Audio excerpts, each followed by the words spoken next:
అధ్యక్ష, ధన్యవాదాలు అధ్యక్ష. ముఖ్యంగా ఆంధ్రప్రదేశ్ రాష్ట్ర ప్రభుత్వ ఎక్సైజ్ శాఖ కొత్త నూతన ఎక్సైజ్ పాలసీని తీసుకురావడం జరిగింది అధ్యక్ష. ముఖ్యంగా ఈ పాలసీ తీసుకురావడానికి గల కారణాలు గత ప్రభుత్వంలో మరి ఆనాటి ముఖ్యమంత్రి గారు తీసుకున్నటువంటి నిర్ణయాల వల్ల టోటల్ ఏదైతే ఇవాళ ఈ రాష్ట్రంలో జరిగినటువంటి అనేక రకాలుగా భ్రష్టు పట్టించినటువంటి విధానం చూసాం. వాళ్ళ దోపిడీకి అడ్డదారు లేకుండా చేసుకున్నటువంటి విధానాలు చూసాం అధ్యక్ష.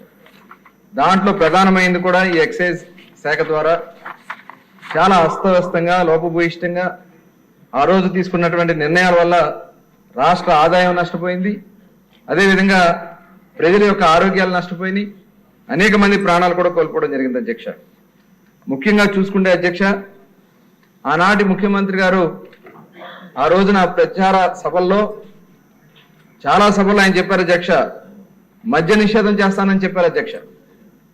తర్వాత ఎన్నికైన తర్వాత ఆయన ముఖ్యమంత్రిగా ప్రమాణ స్వీకారం చేసిన తర్వాత మద్య నిషేధాన్ని దశల వారీగా చేస్తానని చెప్పి, ఎందుకంటే ఆడబిడ్డలందరూ కూడా నమ్మారు మద్యపాన నిషేధం చేస్తారేమో అని చెప్పి నమ్మారు. కానీ వచ్చిన తర్వాత ఆయన దాన్ని పక్కన పెట్టి నేను దశల వారీగా చేస్తానని చెప్పి ఫస్ట్ అక్కడే అబద్ధాలు ఆడటం జరిగింది అధ్యక్ష. అదేవిధంగా చివరికి ఆయన ఏం చెప్పారు, కేవలం 5 స్టార్ హోటల్స్ కు మాత్రమే పరిమితం చేస్తామని కూడా వారు చెప్పడం జరిగింది. ఒకవేళ అది చేయకపోతే 2024 ఎన్నికలకు వెళ్ళమని కూడా వాళ్ళు చెప్పడం జరిగింది అధ్యక్ష.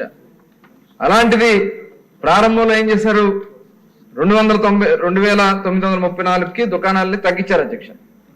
తగ్గించి మళ్ళీ ఏపీటీడీసీ కింద 458 షాపులు, అవి కాకుండా మళ్ళీ 3392 షాపులు పెంచడం జరిగింది అధ్యక్ష.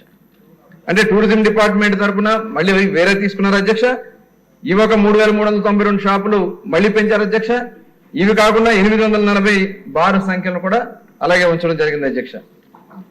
అదేవిధంగా ఆ రోజున ఎంఆర్పి రేట్లు విపరీతంగా పెంచేయడం జరిగింది అధ్యక్ష. దాదాపు 75% రేట్లు పెంచేయటం వల్ల చాలా మంది ఈ రేట్లకు తాగలేక ఇలిసిట్కి లేకపోతే పక్క రాష్ట్రాలకి అక్కడి నుంచి ఇంపోర్ట్ చేసుకుని తాగే పరిస్థితికి వచ్చింది. దానివల్ల చాలా మంది అనారోగ్యం పాల్గొనడం కూడా జరిగింది అధ్యక్ష. రాష్ట్రానికి రావాల్సినటువంటి పెద్ద ఎత్తున రావాల్సినటువంటి ఆదాయాలు కూడా మనకు కోల్పోవడం జరిగింది అధ్యక్ష. ఈ పాలసీని కేవలం వాళ్ళ స్వార్థం కోసం, వాళ్ళ లాభాల కోసం వాళ్ళు దీన్ని దుర్వినియోగం చేయడం జరిగింది. ఇదే కాదు